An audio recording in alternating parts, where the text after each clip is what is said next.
que vamos a usar el micrófono. Aquí así. Sí, ahí tenemos que dar. Muy buenos días. Buenos días. Buenos días.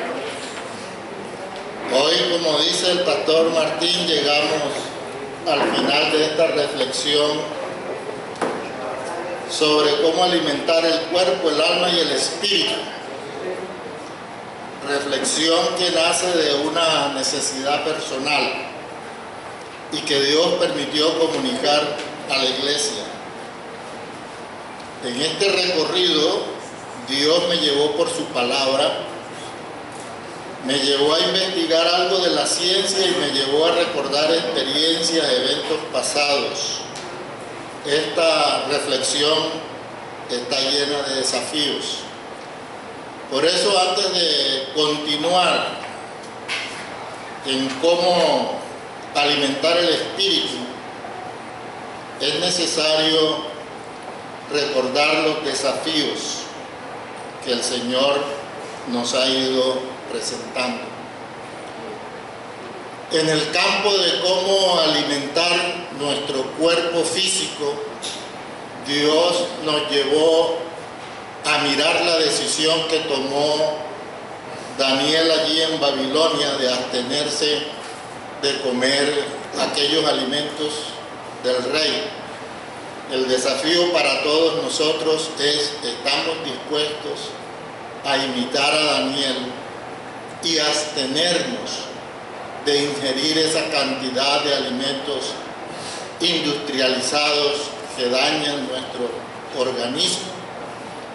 Responsabilidad de cada uno de nosotros. También hablamos de autofagia, lo que otros llaman ayuno intermitente, y también es un desafío, porque el abstenernos de consumir alimentos voluntariamente trae beneficio al cuerpo, y no solamente al cuerpo, sino al alma y al espíritu. Y si queremos avanzar un poco más en esto, vale la pena el desafío que nos presenta Dios con el ayuno bíblico, que no solamente es para el espíritu, sino que también afecta el alma y el cuerpo. En cuanto al conocimiento, el desafío es a inspirarnos en su palabra para escribir nuestra historia de vida en los libros celestiales, porque quien esto hace va a obtener galardones y premios. Entonces es un gran desafío a inspirarnos en la palabra, en la voluntad de Dios, para que Dios al final nos llame siervos fieles. Aquí está tu premio. Y en relaciones con las emociones y sentimientos, en la palabra también descubrimos una serie de desafíos y de consejos. El libro de Proverbios, el libro de Eclesiastés, donde hay una serie de consejos y de verdades que no pierden vigencia y que bien podemos aplicar para poder moderar las reacciones de nuestras emociones y también poder manejar nuestros sentimientos. En el Nuevo Testamento también encontramos muchas verdades al respecto, sobre todo en boca del Señor Jesucristo, quien nos dice: oíste que fue dicho, pero yo os digo, y enumera una serie de factores de la vida que tienen que ver con emociones, con sentimientos. Y las cartas paulinas también es un desafío. Pablo nos desafía a renovar nuestra mente y a derrotar fortalezas. En la ciencia encontré cosas interesantes que bien vale la pena que exploremos en el campo de la inteligencia emocional. Es una habilidad que todos podemos adquirir y administrar, así como se habla otro idioma, como se aprende a declamar, pero que nos permite conocer nuestras emociones, poder controlar también nuestras relaciones y tener una mejor empatía con los seres con los cuales tengamos nosotros contactos en la vida. También encontré cosas nuevas en la ciencia, como la programación neurolingüística o la epigenética, que básicamente consiste en alimentar nuestra mente para cambiar el software que tenemos allí con nuevas creencias. Y la epigenética se fundamenta en que si nosotros producimos unas ciertas hormonas que nos llevan a unos estados de ánimo, bien podemos nosotros recurrir a otros estados de ánimo previos, como por ejemplo momentos de felicidad, y que esto entonces lleva a conducir nuevas relaciones entre las neuronas, de tal manera que superponiendo un pensamiento de felicidad podemos nosotros aplacar un sentimiento de tristeza. Pero yo sometí esto a la lente, bajo el microscopio de la lente de la palabra. Y esto que dicen estas dos ciencias, que si bien tienen cosas interesantes, simplemente está corroborando lo que ya Dios dijo en su palabra. Y el mejor ejemplo de esto es lo que aparece en Josué 1:8, que dice: nunca se apartará de tu boca hablar, repetir este libro de la ley, sino que de día y de noche, en todo tiempo, meditarás en él, pensarás, reflexionarás, para que guardes y hagas, pienses, memorices y actúes lo que en él está escrito, porque entonces harás prosperar tu camino, prosperar tu vida, y todo te saldrá bien. Tendrás bienestar físico, emocional y espiritual. Eso lo encierra esta palabra del Señor. Por tanto, estas ciencias que están hoy polulando en el mundo no hacen otra cosa sino que corroboran lo que Dios ya dijo, y lo que están haciendo es simplemente explicar científicamente las potencialidades del cerebro, de la mente que Dios puso en cada uno de nosotros. Dios lo dijo hace siglos. Dios también me llevó a recordar experiencias del pasado, no gratas, pero que confirman que a los que aman a Dios todas las cosas les ayudan a bien. Y todo eso para enseñarme, mostrarme y demostrarme, como también a ustedes, que si bien Dios fue nuestro ayudador, nuestro protector, nuestro sanador en el pasado, Él está dispuesto a hacer eso y mucho más. Solo es necesario creerle a Dios, creer que Él existe y creer las promesas de Dios. En este estado en el cual yo les comenté cómo estaba mi salud en cuanto a ese aguijón, he aprendido que también las cosas tienen que verse con cierto humor. Y cuando este amigo jocosamente me dijo: te has convertido en el superhéroe de las 3P, que ya lo comenté la vez pasada, lo he recibido con humor. ¿Por qué? Porque es preferible, cuando uno está en un momento de crisis, tener una actitud alegre que vivir amargado. La amargura lo que hace es empeorar las cosas, pero si tú tienes una actitud alegre, confiado en que Dios va a hacer las cosas, yo creo que es preferible y vale la pena.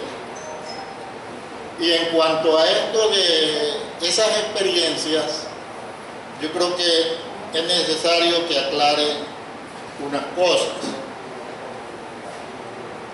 No tengo problema en hacerlo en grupos cerrados como los grupos familiares.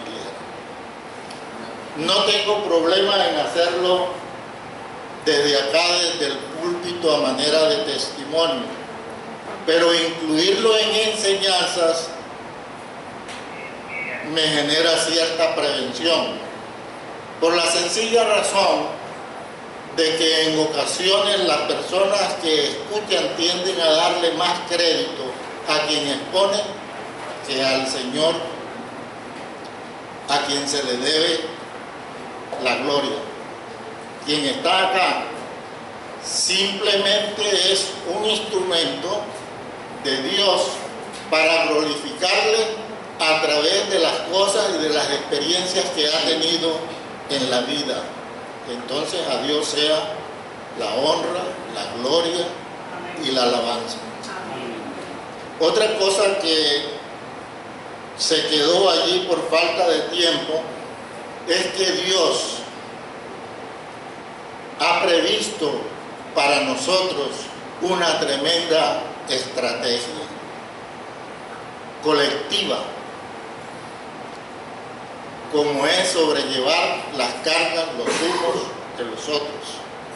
Eso implica que nosotros debemos orar los unos por los otros, porque dice la Escritura que la oración del justo puede mucho.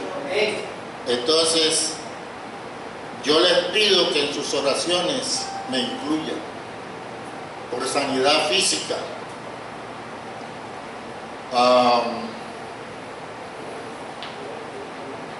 Dios así lo dice, yo lo creo. Si Él lo ordena, yo lo creo. Lo único que les pido es que no lo hagan ni decretando ni declarando, porque eso no es doctrinal, eso no es sano. Simplemente invocando a Dios para que obre en misericordia en mi persona en cuanto a salud física. Y frente a este punto creo que todos nosotros estamos en deuda los unos con los otros, porque sería conveniente que de nosotros mismos saliera una propuesta para reunirnos como comunidad para interceder los unos por los otros. No basta con hacerlo en los grupos familiares. Yo creo que Dios se agrada si nos ve a todos reunidos como estamos hoy, intercediendo los unos por los otros. Una cosa que se está constituyendo como un hábito familiar es que nos conectamos, nos enlazamos en una llamada normal, familiares que son cristianos también. Y cuando hay una crisis de algo, o hay un problema de algo, uno está en Mongolia, el otro está en Cartagena, el otro está en Santa Marta, nos enlazamos en una llamada de tipo conferencia y oramos simultáneamente entre nosotros. Lo practiqué aquí en la iglesia con algunas hermanas, pero vi como cierta resistencia y como que no hay tiempo para hacer eso. A mí me parece que debemos romper los esquemas y utilizar las ventajas positivas de la tecnología. Y esta es una propuesta que yo haría, que cuando podamos, nosotros tenemos los teléfonos de muchas de las personas de la iglesia, nos conectemos con una necesidad concreta y saquemos tiempo de cualquier día o de la noche para orar simultáneamente, porque donde están dos o tres, ahí está el Señor en medio de nosotros. Así no es, porque muchas veces no tenemos el tiempo para movilizarnos. Así es, hay que sacarle partido y provecho a la tecnología. Dios es quien ha iluminado las mentes de los hombres para producir toda esa serie de eventos tecnológicos que hoy vemos. ¿Cómo alimentar el espíritu? Solo hay una respuesta.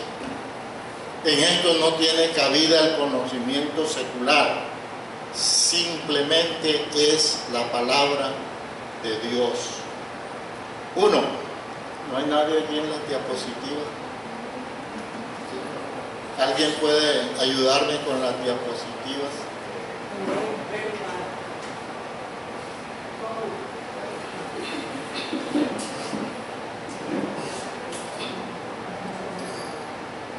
Tavo, ¿tú conoces la carpeta o el Drive?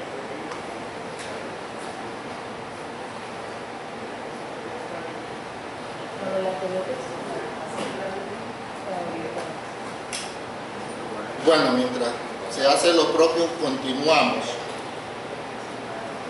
Lo primero es una vida centrada en la palabra, escudriñando, escarbando, encontrando verdades, meditando, aplicándolas a la vida. Es llevar una vida devocional. Es necesario deleitarnos en su lectura, teniendo expectativas con el ánimo de crecer y de madurar. No basta una lectura rápida. Es necesario,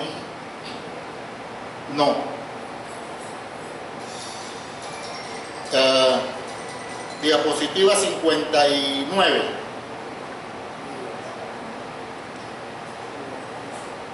Es obligatorio acercarse con hambre y sed de aprender de la palabra. Es meternos en los personajes, apropiarnos de lo beneficioso, descartando aquello que hace daño.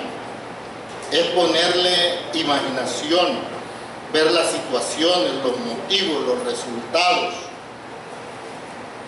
La palabra es como espada de doble filo.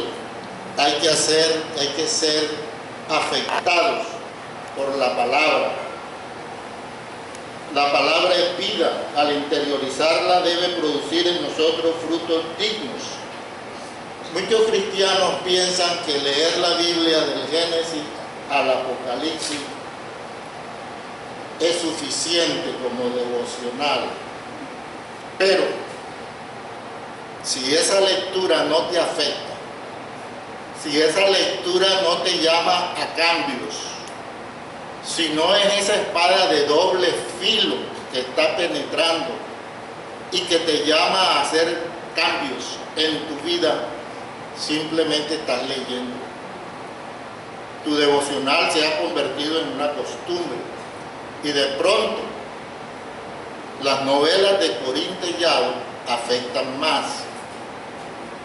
Entonces hay que llevar una vida centrada en la palabra, con sed y hambre de que esa espada penetre y cambie nuestras creencias.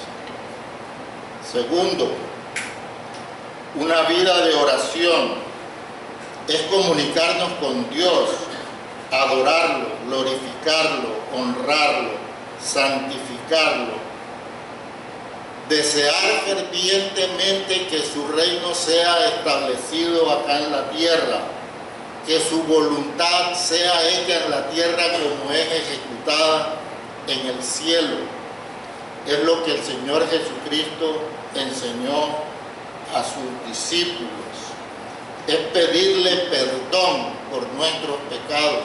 No podemos disfrazarlos, no podemos ocultarlos, porque Dios lo conoce todo. Manifestarle también nuestras necesidades. Es solicitarle que nos libre de tentaciones, porque Él tiene el poder para hacerlo.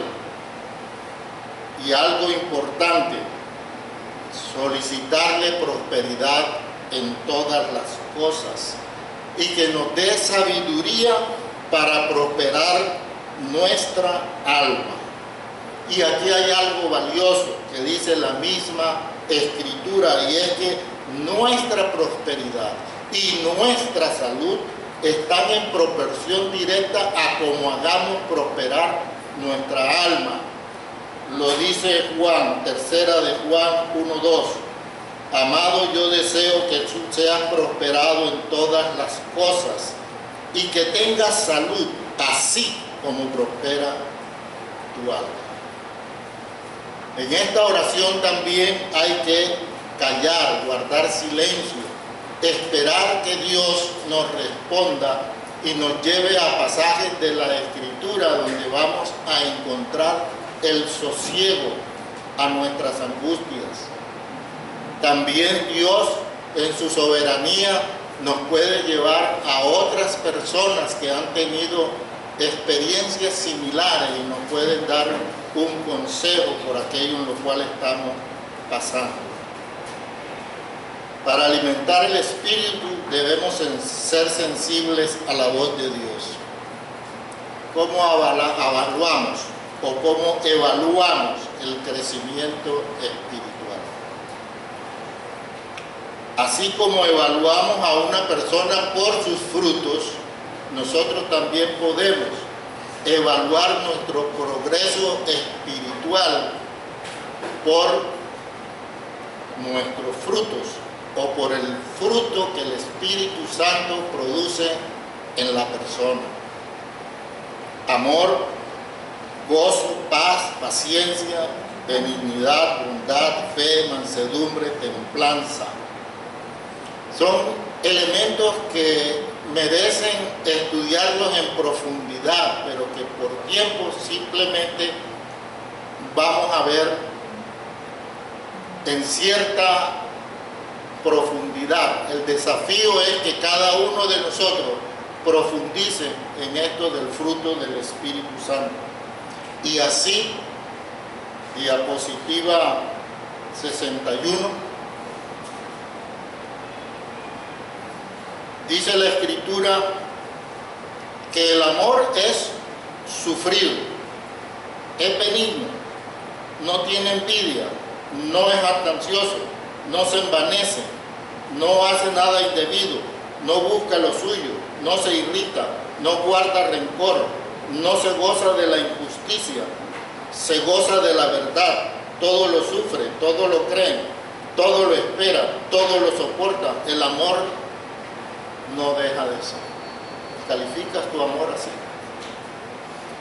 Este pasaje enumera una serie de emociones y sentimientos bajo control, por decisiones tomadas, y todas son vencidas por el amor. Dios es amor.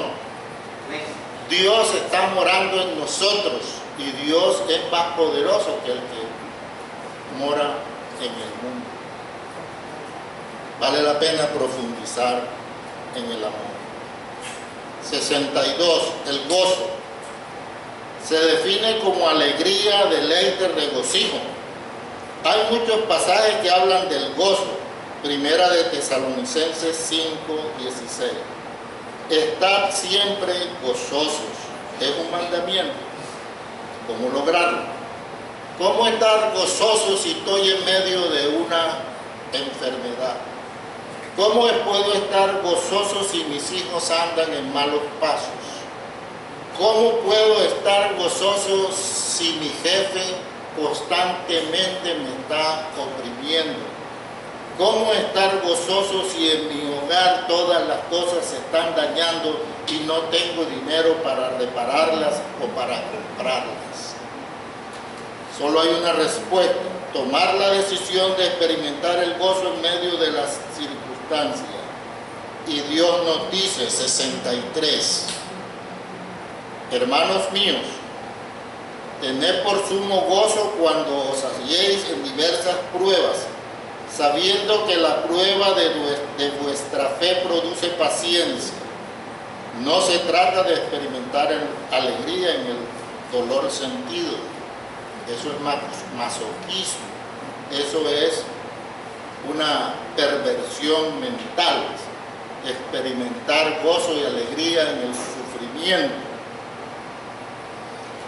La palabra tener viene del griego hegemoai, que significa gobernar.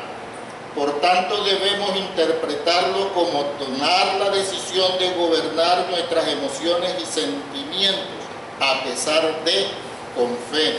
Y el gozo del Señor invadirá con paciencia tu alma.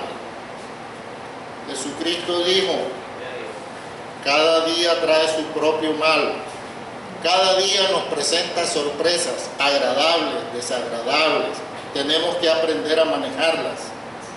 Yo pienso que la prueba más difícil por la cual puede pasar una persona es estar condenado a morir con una enfermedad catastrófica y estar en la última etapa.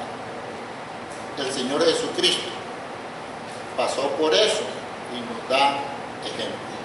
Hebreos dice, puestos los ojos en Jesús, el autor y consumador de la fe, el cual, por el gozo puesto delante de él, sufrió la cruz, menospreciando el oprobio, y se sentó a la diestra del trono de Dios. Considerad a aquel que sufrió tal contradicción de pecadores contra sí mismo, para que vuestro ánimo no se canse hasta desmayar. Si tomamos la decisión correcta, Dios nos va a suministrar la fuerza de voluntad para afrontar las situaciones adversas y que nuestro ánimo no llegue a desfallecer, a desmayar. Lo dice Dios en su palabra. 64. Paz. Se define como tranquilidad, quietud, serenidad y es válida en el ámbito personal, social, laboral, político. Es desarrollarla en las interrelaciones personales. Pero la paz bíblica va más allá. Viene del hebreo shalom y del griego eirene. Concordia, plenitud, entereza, firmeza, buenas relaciones con el prójimo. Shalom es aplicable a la vida social, laboral y política. Es bienestar pleno en todos los ámbitos, el físico, el mental, el espiritual, inclusive el económico. Y es lo que un judío le desea a otro cuando, como saludo, le dice Shalom. La paz es fruto de la justicia. Entonces debemos ser justos y ser proactivos buscando la justicia para otros, para que tengan paz.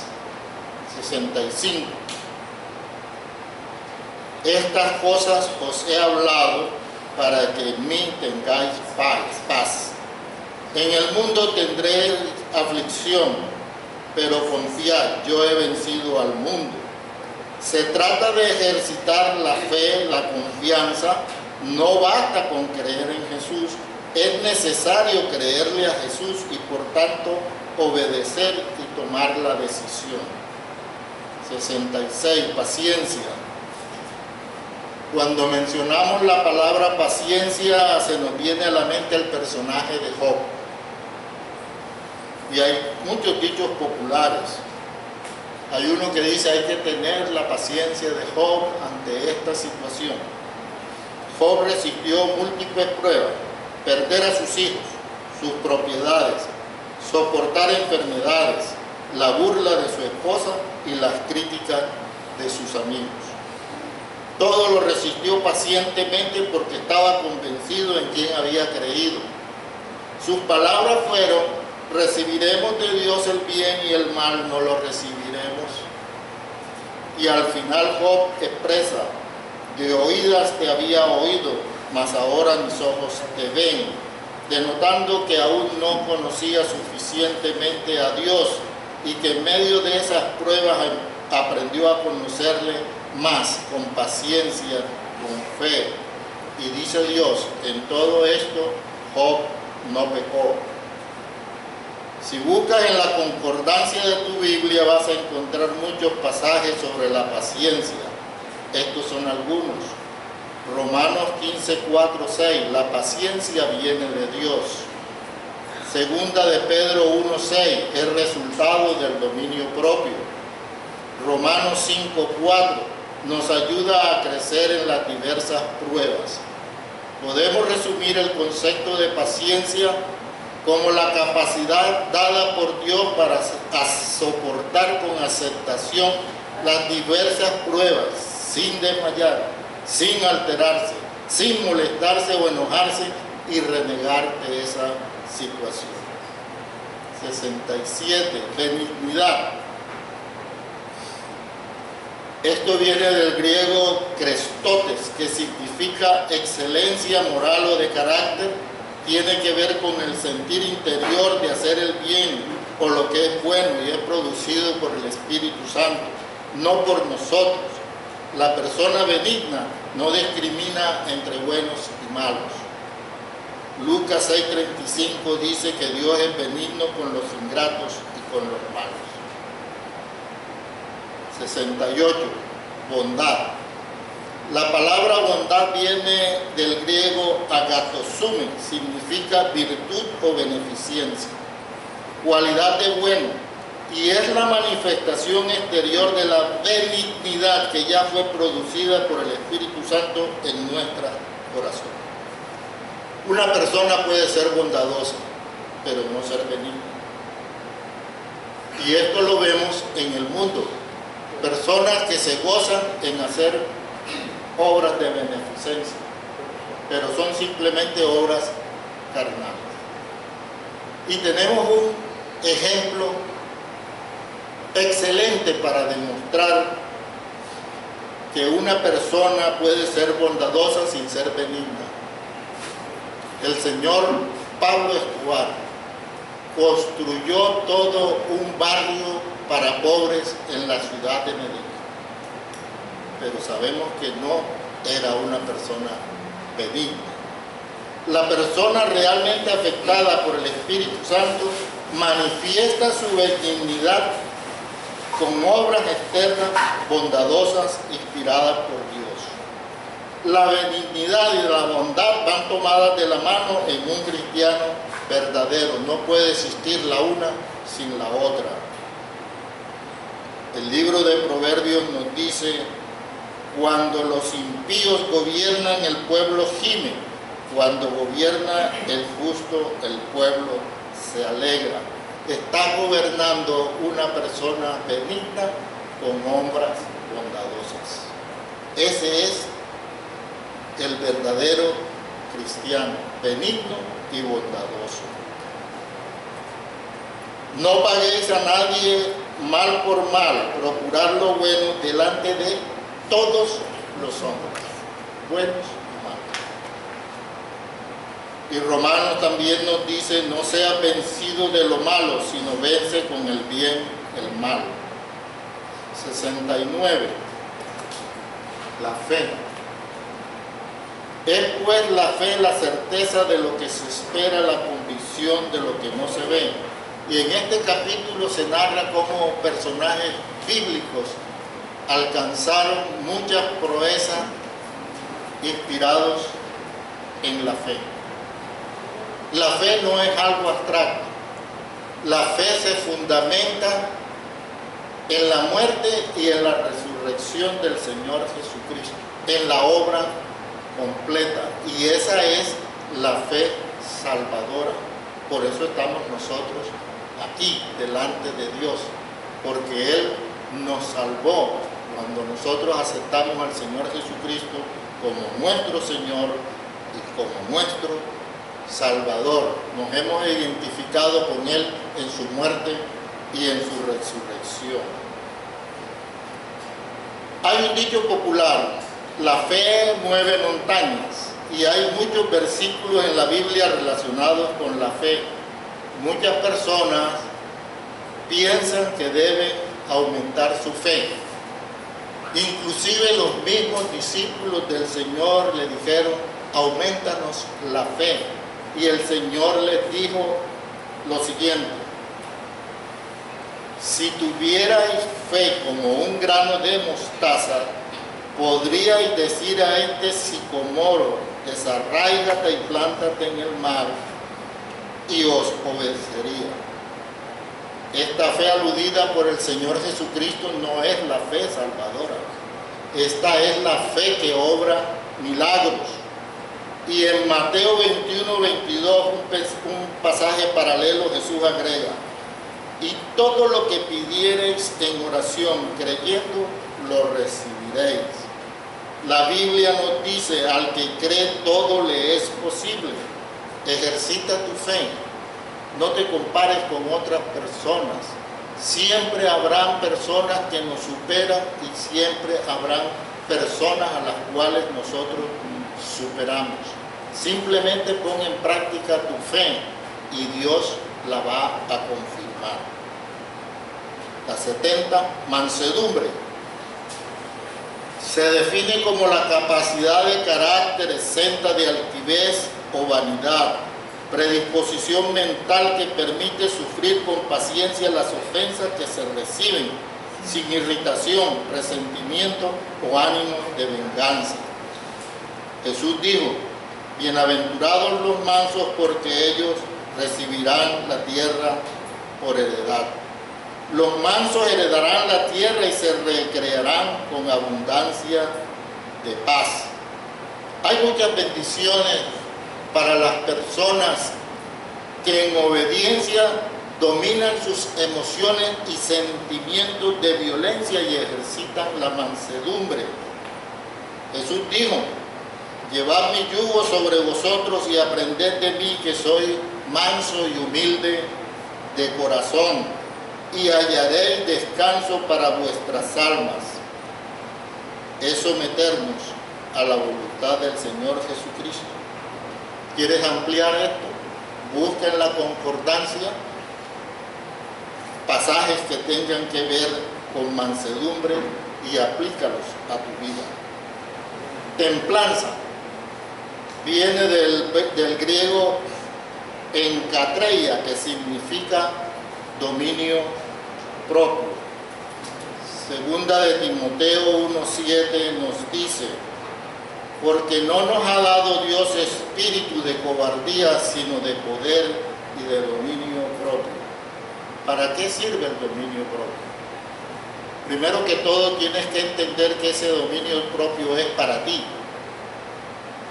No es para manipular a otras personas, ni para ejercer dominio sobre otras personas. Pero si tú dominas, sometes tus emociones y sentimientos frente a otras personas ante ofensas o cualquier situación en relaciones interpersonales, del dominio que tú te muestres sobre tus emociones, seguramente que la otra persona va a ser llamada a ejercer lo mismo. Y entonces, en lugar de tener confrontaciones violentas, vas a tener unos diálogos donde las ideas se ponen y se combaten y no se personalizan. Eso es el dominio propio. Muchos personajes de la historia han logrado manipular los sentimientos y las emociones en otras personas. Y no solamente en personas, sino en sociedades completas. Hitler convenció a toda una nación que ellos eran la nación elegida para gobernar al mundo. Y casi lo logra. Y aquí en Colombia tenemos también un ejemplo, y lo traigo a colación porque fue publicado en periódicos. Quien fuera director de la campaña por el no en el plebiscito dijo lo siguiente: sembramos odio en la población para que saliera a votar en ese estado. Y lo lograron. Ese plebiscito movió a personas a odios, a rencores, y todavía somos víctimas de eso. Todavía estamos pagando eso, de que esta persona llevara a otras personas, casi a toda una sociedad, y manejó sus emociones y sus sentimientos. En ti mismo puedes desarrollar el dominio propio frente a tus pasiones, someterlas y llevar a cautividad todo pensamiento o fortaleza. El Señor nos dice en 2 Corintios 10:5: derribando argumentos y toda altivez que se levanta contra el conocimiento de Dios, y llevando cautivo a todo pensamiento, esto incluye emociones y sentimientos, a la obediencia a Cristo. En esta reflexión me ha sido necesario separar cuerpo de alma y de espíritu por metodología, pero somos seres tripartitos. Lo que ocurre a uno de estos elementos afecta a los otros. Si tú estás enfermo, vas a afectar a tu alma si empiezas a tener pensamientos negativos frente a ese proceso de enfermedad. Y tu espíritu también va a ser afectado, porque posiblemente te sientas cansado, agotado y sin fuerzas para orar y sin fuerzas para alabar al Señor. Y todo comenzó con una enfermedad. El alma, ¿cómo la alimentas? Si alimentas mal el alma te puede llevar a sufrir enfermedades que llamamos psicosomáticas, y también esto afecta al espíritu. Y si no alimentas sanamente tu espíritu, entonces viene toda una cadena que afecta el alma y afecta al cuerpo. Entonces hay que tener mucho cuidado en cómo alimentamos cuerpo, alma y espíritu, porque somos seres tripartitos. Sí, Yo tuve que despojarme de la mitad de mi trabajo en el conte, precisamente porque me dieron, para poderme nivelar en el salario, en el mínimo, me dieron un teléfono donde tenía que diariamente coordinar las clases de los niños y hacer un proceso de primero que confirme el socio, luego llamar al profesor, y ahí ocurrían una cantidad de problemáticas. Pero fue tal la situación de estrés que viví que yo promedio me estaba levantando, como no tengo trabajo por la mañana, me levantaba promedio 9, a veces inclusive 9:30, o sea, me daba ese lujo. Pero con este trabajo, una vez me llegué a levantar a las 4 de la mañana, una vez me levanté estresado y era las 1:40 de la mañana. Entonces cuando ya yo empecé a evaluar eso, o sea, que me levantaba como si no hubiera dormido, y dije, que despojar de eso, porque si no me voy a enloquecer. O sea, casi que llego a ese, y fue un mes, o sea, no aguanté más de un mes y una semana en eso. Entregué ese celular y ese cargo el sábado en la mañana. Entonces, sí, o sea, en efecto, todo lo que está sucediendo, ya tenía hasta miedo en algún momento de hacer la función. Entonces, es interesante ese tema de lo que uno está experimentando, los temores, la angustia versus lo que pasa con el cuerpo. Así es. Somos tripartitos, un elemento afecta a los otros, entonces hay que poner los correctivos, porque si no, fracasamos.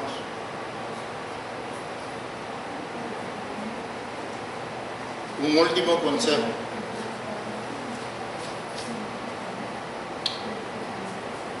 El éxito en la vida para afrontar las dificultades, los problemas y las pruebas, tanto en la vida secular como en la espiritual, no depende de lo inteligente que tú seas.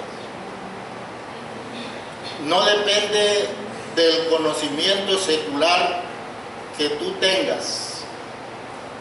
Son cosas que ayudan, pero no es lo fundamental. Si tus creencias son negativas y erradas, no lo vas a lograr. Así tengas todo el conocimiento del mundo, así seas lo más intelectual y seas el primero en tu profesión. Si tu creencia te dice, la prueba es dura, no la vas a soportar, no puedes hacerlo, ni siquiera lo intentes, no vale la pena, deja mejor así, no vas a lograr éxito. Por tanto, el éxito en todo depende de tus creencias. Las otras cosas ayudan, pero lo fundamental son tus creencias. Y estas debes tú fundamentarlas en lo que Dios dice en su palabra. Yo sé de lo que estoy hablando. Una sencilla frase de poder y verdad. Todo lo puedo en Cristo que me fortalece. Amén. Hace la diferencia cuando estás metido en un problema bien grande. Y yo lo estuve, yo pasé por ahí. Tuve ideas de suicidio. Y no es fácil manejar esas cosas. Pero esta frase, esta creencia de que Dios me permite fortalecerme en el Señor Jesucristo, hizo la diferencia. Todavía se me eriza la piel. Sin ser Amparo Grisal.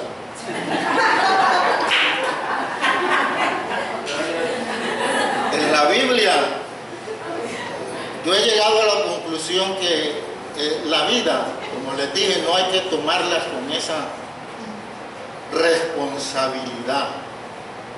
Hay que ser un poquito irresponsable, hay que sacarle jugo a la vida, hay que verla con humor. Uno tiene inclusive muchas veces que reírse de sus propios males, porque si tú te amargas, la cosa va a ser más difícil. Si tú te alegras,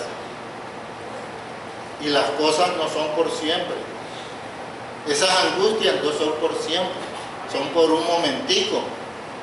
Como dice un refrán, después de la tormenta viene la calma. Entonces no vale la pena uno angustiarse al extremo, sino tomar las cosas con cierto humor. En la Biblia hay muchas promesas y verdades. Confronta con ellas tus creencias y el éxito frente a pruebas, dificultades y problemas serán superables, porque mayor es el que está en nosotros que el que está en el mundo. A manera de conclusión, te invito a meditar en lo siguiente. Recuerda las frases de hombres famosos que muchos siguen en sus vidas. Cuando iniciamos esto dije que estas frases las íbamos a retomar al final. Pablo Neruda dijo, 72, algún día en cualquier parte, en cualquier lugar, indefectiblemente te encontrarás a ti mismo. Y solo esa puede ser la más feliz o la más amarga de tus horas. Dios te dice, hoy es un buen día para hacer un alto en tu vida. Examínate, medita, escarba, escudriña tu caminar. Te sientes agraciado o decepcionado y te preguntan, ¿estás dispuesto a cambiar? 73. Sócrates dijo, conócete a ti mismo. Dios te dice, no basta con conocerte, debes reconocerte.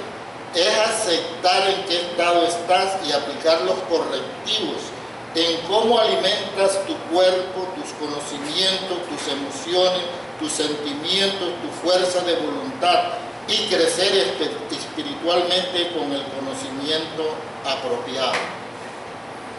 El Che Guevara también lanzó una frase bastante controversial. El Che Guevara dijo, el conocimiento nos hace responsables.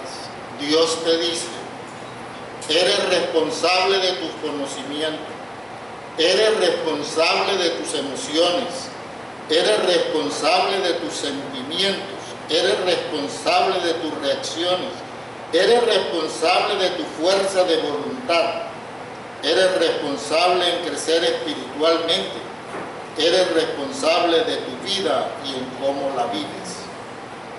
75. Mark Twain dijo, Puedo enseñarle a cualquier persona cómo conseguir en la vida.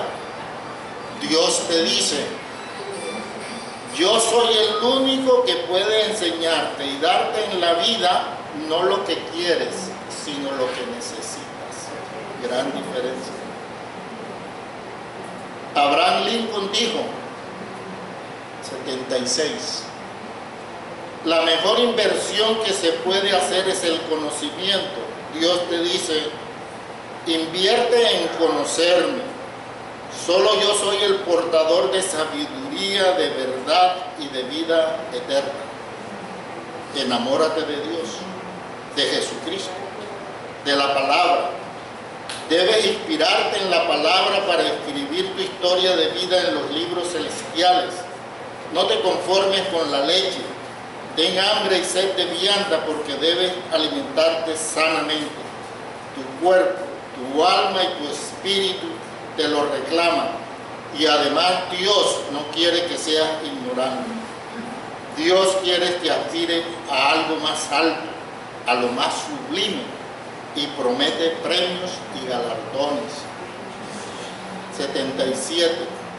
Dios pagará a cada uno conforme a sus obras. Vida eterna a los que perseverando en hacer bien buscan la gloria y honra y la inmortalidad. Se trata de hacer obras por agradecimiento, no para gloriarnos. La gloria solo pertenece a Dios, pero son obras que Dios va a premiar. Y no hay nada malo en aspirar a lo mejor. No aspirar te convierte en una persona sin metas, sin objetivos, sin proyección. Pablo dice que él corre hacia la meta, al premio del supremo llamamiento de Dios en Cristo Jesús.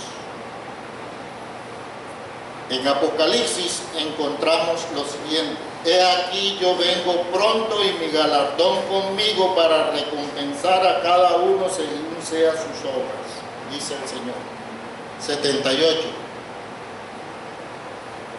La obra de cada uno se hará manifiesta, porque el día la declarará, pues por el fuego será revelada, y la obra de cada uno, sea cual sea, el fuego la probará. Si permaneciese la obra de alguno que sobreedificó, recibirá recompensa. Si la obra de alguno se quemare, él sufrirá pérdida. Si bien él mismo será salvo, aunque así como por fuego. La Escritura también nos dice: y ahora, hijitos, permaneced en él, para que cuando se manifieste tengamos confianza, para que en su venida no nos alejemos de él avergonzados. 79. Esto es la realidad de lo que ocurre en el cielo. Todo está quedando registrado en los libros del cielo. Y un día tendrás que dar cuenta, porque Dios traerá toda obra a juicio y no hay nada oculto para él. Cuida tus pensamientos, palabras y acciones. Ahora te invito a cerrar tus ojos y a meditar en lo siguiente. ¿En cuál de los dos grupos quieres estar? En el segundo grupo están los conformistas. Se sienten satisfechos de cómo van escribiendo la historia de sus vidas pobremente. Al fin de cuentas tienen asegurada la salvación, pero con pérdida y vergüenza. Tal vez no les interesa ahondar en conocimiento, dominar sus emociones y sentimientos y no desarrollar una fuerza de voluntad para ser mejores personas, crecer espiritualmente y ser cristianos con fundamento. No creo que quieras estar en este segundo grupo. Si en el primero, entonces debes esforzarte mediante el conocimiento sobre tu cuerpo, tu alma y tu espíritu. Inspírate en la palabra para escribir la historia de tu vida en los libros celestiales. Aspira a lo sublime, lo valioso, a la gloria y honor, a la inmortalidad, a las recompensas y galardones. El Señor Jesucristo así lo dice y te espera para entregarte tu premio, tu galardón. El Espíritu Santo nos guíe a cumplir lo que Dios desea, que lleguemos a la estatura de su Hijo, el Señor Jesucristo. Dios bendiga su palabra y cumpla su propósito en cada uno de nosotros. Amén. Dios nos bendiga y nos llene con su palabra para afrontar las dificultades que nos presenta la vida.